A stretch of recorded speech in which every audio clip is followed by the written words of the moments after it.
അങ്ങനെ നമ്മൾ ദുബായ് പെട്ടി പൊട്ടിക്കാൻ പോവുകയാണ്. ഇതുണ്ട്, ഇതൊക്കെ ഉണ്ട്. കിടക്കട്ടെ. നമുക്ക് തൽക്കാലം ഈ ഒരു ബോക്സ് മാത്രം അൺബോക്സ് ചെയ്യാം. അൺബോക്സിങ് ദുബായ് പെട്ടി. ആദ്യം നമുക്ക് കുറച്ച് പായിൻ്റെ ഡ്രസ്സ് സാധനങ്ങളൊക്കെ ഉണ്ട്.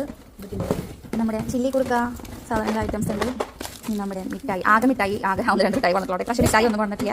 നോ മിഠായിയാണ്, ഒന്നും വന്നിട്ടില്ല. മിഠായി കുറച്ച് മാത്രമേ വന്നിട്ടുള്ളൂ. മറ്റേ കളർ പേപ്പർ. പിന്നെ നമുക്ക് എന്താ ഐറ്റംസ് ഉള്ളത്? പേന കുറേ പഠിക്കാനുള്ള ഐറ്റംസും സാധനങ്ങളൊക്കെ. അയ്യോ, അതാ മിഠായികളൊക്കെ നൽകി അത് ഒട്ടിക്കാം. പാക്ക് ചെയ്യണേ നമ്മൾ ശരിക്കും പാക്ക് ചെയ്ത് സഗരിയുടെ വയ്ക്കും. പിന്നെന്താണ്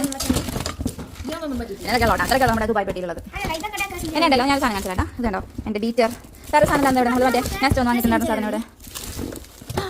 ഓ മൈ ഗോഡ്, താരം പതിപ്പിച്ച കൂടാരം. 2 താരങ്ങൾ.